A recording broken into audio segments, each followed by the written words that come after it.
Hello students. आज इस video में हम आपको समांतर श्रेणी के कुछ महत्वपूर्ण प्रश्नों के बारे में बताएंगे जो कि आने वाली बोर्ड परीक्षा के लिए अति महत्वपूर्ण प्रश्न हैं। तो सबसे पहला प्रश्न है, इसमें एक एपी हमको दे रखी है 3/2, 1/2, -1/2, -3/2 डैश डैश में सारवंतर क्या होगा। तो देखिए, हमें सारवंतर ज्ञात करना है। सारवंतर ज्ञात करने के लिए क्या करते हैं, इस टर्म में से यानी कि सेकंड टर्म में से इसको माइनस करके देखते हैं, इसमें से इसको माइनस करके देखते हैं। क्योंकि ये एपी है तो सारवंतर क्या आएगा, सभी का समान आएगा। तो यहाँ पर देखते हैं हम कि सारवंतर कितना होगा। सारवंतर को हम कॉमन डिफरेंस भी कहते हैं। तो d इक्वल टू 1/2 में से किसको माइनस करते हैं, 3/2 को, इक्वल टू कितना आता है इसमें, जब एलसीएम लेते हैं, एलसीएम सेम है इसका, तो 1 - 3 इक्वल टू (2) इक्वल टू कितना आएगा, -2/2 इक्वल टू -1। तो यहाँ पर देखते हैं कि कौन सा ऑप्शन मैच कर रहा है इसमें, -1, यानी कि सी वाला ऑप्शन इसमें मैच कर रहा है। नेक्स्ट क्वेश्चन है यहाँ पर, यदि किसी समांतर श्रेणी का प्रथम पद a बराबर 4 है तथा d इक्वल टू -3 हो तो AP का चौथा पद क्या होगा। हमें फोर्थ टर्म इसकी फाइंड आउट करनी है। तो फोर्थ टर्म के लिए क्या करते हैं हम, यानी कि A4, सो फॉर्मूला होता है इसके लिए AN equal to A plus N-1 and D।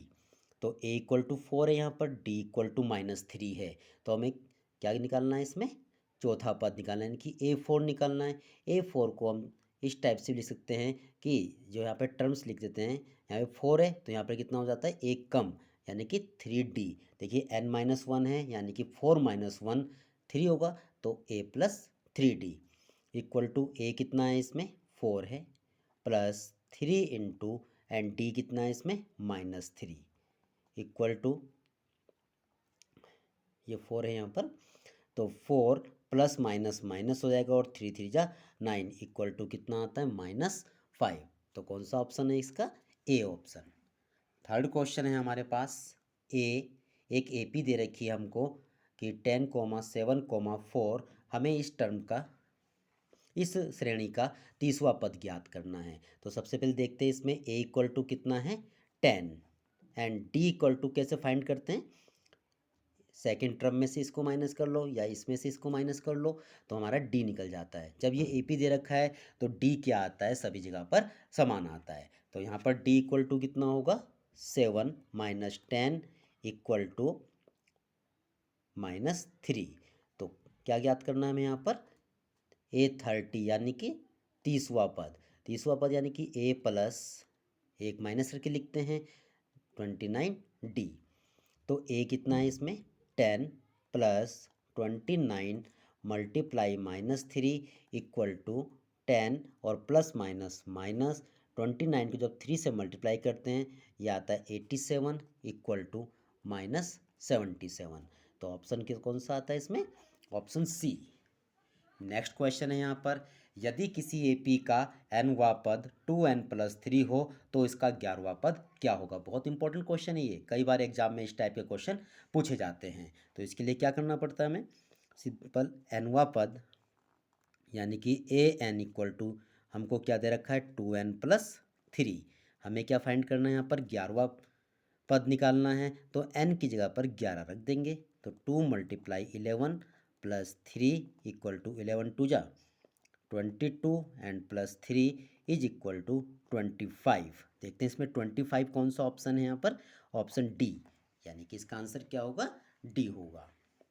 Next question है यहाँ पर, एपी, एक एपी दे रखी है हमको यहाँ पर 1, 4, 7, 10, और हमें इसका कौन सा पद निकालना है, 10वां पद निकालना है। यहाँ पर देखते हैं हम, a इक्वल टू कितना है, 1 है, d इक्वल टू क्या होगा, 4 - 1 इक्वल टू 3, 10वां पद निकालना है। तो a10 इक्वल टू क्या हो जाएगा यहाँ पर, a प्लस 9d। a कितना है यहाँ पर, 1 प्लस 9 मल्टीप्लाई एंड d कितना है, 3। तो 1 प्लस 9 3 जा 27 एंड 1 प्लस 27 इक्वल टू 28। 28, ये देखिए -28 है, ये तो नहीं होगा इसका आंसर।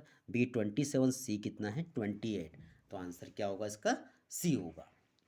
नेक्स्ट क्वेश्चन है यहाँ पर कि एक एपी दे रखी है 4, 10, 16, 22, हमें इसका अगला पद ज्ञात करना है कि अगला पद क्या होगा। तो देखिए कौन सा टर्म हमें ज्ञात करनी है। देखिए 1, 2, 3, 4, 5 यानी कि पांचवा पद हमें निकालना है यहाँ पर इसका।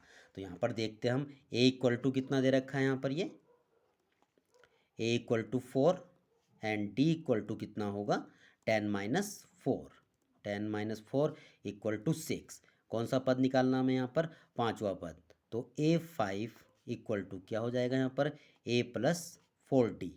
ए कितना है यहाँ पर 4 प्लस 4 मल्टीप्लाई डी कितना है यहाँ पर 6 इक्वल टू 4 प्लस 4 6 जा 28, सॉरी 24। तो जब दोनों को प्लस करेंगे यहाँ पर हम, कितना आता है यहाँ पर ये 28। यहाँ पर देखते हैं कि 28 कौन सा ऑप्शन है, बी, यानी कि इसका आंसर कितना होगा, बी होगा। नेक्स्ट क्वेश्चन हमारे पास कि क्वेश्चन नंबर 7 है यहाँ पर कि प्रथम 10 प्राकृतिक संख्याओं का योग क्या होगा। प्रथम 10 प्राकृतिक संख्याओं का योग ज्ञात करने के लिए इसको हम एक फॉर्मूले से भी कर सकते हैं, और इसके दो फॉर्मूले हैं, दो तरीक़ों से इसको हम सॉल्व कर सकते हैं।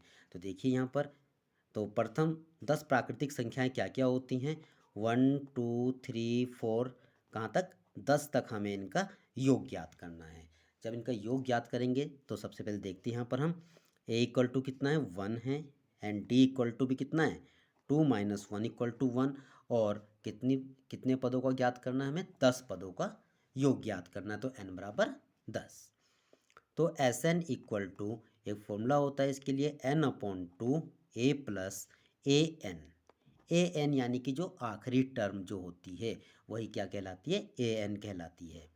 तो n कितना है यहाँ पर 10/2 and a 1 plus, and n कितना है इसमें, सॉरी ए एन कितना है 10। तो ये 2 से 5 टाइम्स कैंसिल होता है, इक्वल टू 5 मल्टीप्लाई 11, 10 और 1 11, तो 11 5 जे कितना आएगा 55। तो प्रथम 10 प्राकृतिक संख्याओं का योग कितना होता है 55 होता है। आप इसको S N equal to n/2 2a plus n minus 1d उस फॉर्मूले से भी निकाल सकते हैं।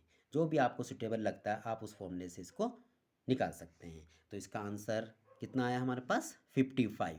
तो 55 कौन सा ऑप्शन है इसमें, सी ऑप्शन है।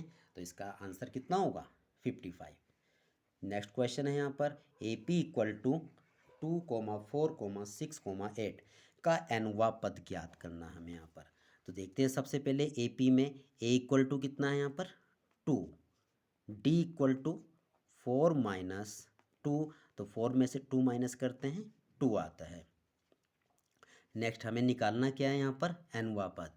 एनवा पद ज्ञात करने के लिए हमें क्या करना पड़ेगा यहाँ पर, a n equal to a plus n minus 1 d equal to, a कितना है यहाँ पर 2 प्लस एन हमें नहीं पता क्योंकि एनवा पद निकालना है हमें यहाँ पर, तो एन माइनस 1 और डी कितना है यहाँ पर 2। इसको और सॉल्व करते हैं हम, 2 प्लस, जब 2 की मल्टीप्लाई ब्रैकेट में करते हैं तो 2n माइनस 2। देखिए यहाँ पर 2 प्लस का यहाँ पर माइनस का दोनों कैंसिल हो जाते हैं, आंसर क्या आता है 2n। यानी कि जो सीरीज हमको दे रखी है, जो ये श्रेणी हमको दे रखी है 2, 4, 6, 8 का हमें एनवा पद ज्ञात करना था, उसका एनवा पद कितना होगा 2n होगा। तो यहाँ पर कौन सा ऑप्शन मैच कर रहा है यहाँ पर, सी। देखिए ये क्वेश्चन ज़रूरी नहीं है कि एमसीक्यू टाइप में ही आएंगे, ये क्वेश्चन आपके 1 मार्क्स या 2 मार्क्स में भी आ सकते हैं। तो इसलिए हमने आपको इसका सॉल्यूशन भी बता दिया है कि ये किस प्रकार से हम इन क्वेश्चनों को सॉल्व कर सकते हैं। नेक्स्ट क्वेश्चन है यहाँ पर, यदि किसी समांतर श्रेणी का nवा पद 3n+1 है तो इसका 8वां पद क्या होगा। देखिए इस टाइप के प्रश्न बहुत ही ज़्यादा इम्पोर्टेंट हैं और उम्मीद है कि इस टाइप का एक प्रश्न एग्जाम में आएगा। तो यहाँ पर हमें क्या करना है, हमें इसका nवा पद निकालना है। देखिए अभी इससे पहले भी एक क्वेश्चन हमारे पास आया था ऐसा, तो ए एन इक्वल टू कितना है यहाँ पर 3n+1, हमें कौन सा पद निकालना है 8वां पद। 8वां पद निकालने के लिए हम क्या करेंगे, सिर्फ जहाँ पर n लिखा है वहाँ पर 8 लिख देंगे, इक्वल टू 8 3 जा कितना होगा यहाँ पर 24 प्लस 1 इक्वल टू कितना होगा 25। तो यहाँ पर देखते हैं कि ऑप्शन बी यहाँ पर मैच कर रहा है। ठीक है, तो देखिए 2 क्वेश्चन हम आप लोगों को भी होमवर्क दे रहे हैं, आप लोग इन दोनों क्वेश्चनों को सॉल्व करेंगे और कमेंट करके बताएंगे कि आप लोगों के आंसर क्या आए हैं। तो ये 2 क्वेश्चन हमने आप लोगों को होमवर्क दिए हैं। और इसी प्रकार के और महत्वपूर्ण वीडियो के लिए बने रहिए हमारे चैनल पर। धन्यवाद।